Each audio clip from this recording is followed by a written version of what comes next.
Hello everyone, welcome to my page.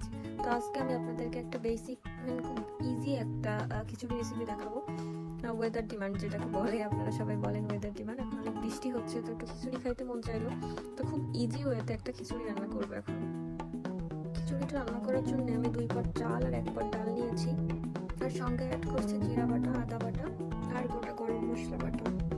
এখন add করবো কাঁচা ঝাল, রসুন, পেঁয়াজ, লবণ, হলুদ, শুকনো মরিচের গুঁড়া, তারপর সয়াবিন তেল দিব। এখন দিব কিছুটা নারকেলের দুধ। নারকেলের দুধটা অপশনাল, আপনি চাইলে দিতেও পারেন, নাও পারেন, এটাতে টেস্ট একটু বাড়ে। মসুর ডালের খিচুড়িতে নর্মালি কেউ নারকেলের দুধ দেয় না, আমরা দিই মাঝে মধ্যে একটু টেস্ট বাড়ানোর জন্য। নর্মালি ছোলার ডালের খিচুড়িতে আমরা প্রচুর নারকেলের দুধ দিই, সেটাতে টেস্ট অনেক বেশি বাড়ে, এটা বলে দিলাম আর কি।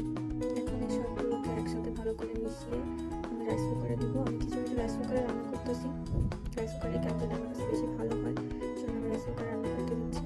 এখন আমি সব কিছু ভালো করে কষিয়ে নিব। কষানোতে হয়ে গিয়েছে, এটাতে পরিমাণ মতো পানি অ্যাড করতে হবে। আমি 1 লিটারের মতো পানি অ্যাড করছি। এখন 8-10 মিনিট পর এসেছি, এটাতে আমার কিছুটা চিনি দিতে হবে। আমার একটু মিষ্টি মিষ্টি ভালো লাগে, তো কিছুটা পরিমাণ চিনি দিব।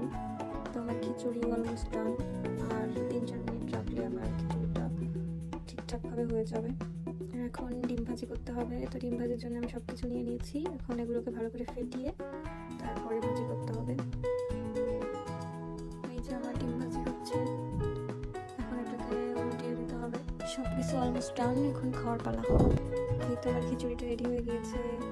সবাইকে অনেক ধন্যবাদ আমার ভিডিওটা দেখার জন্য।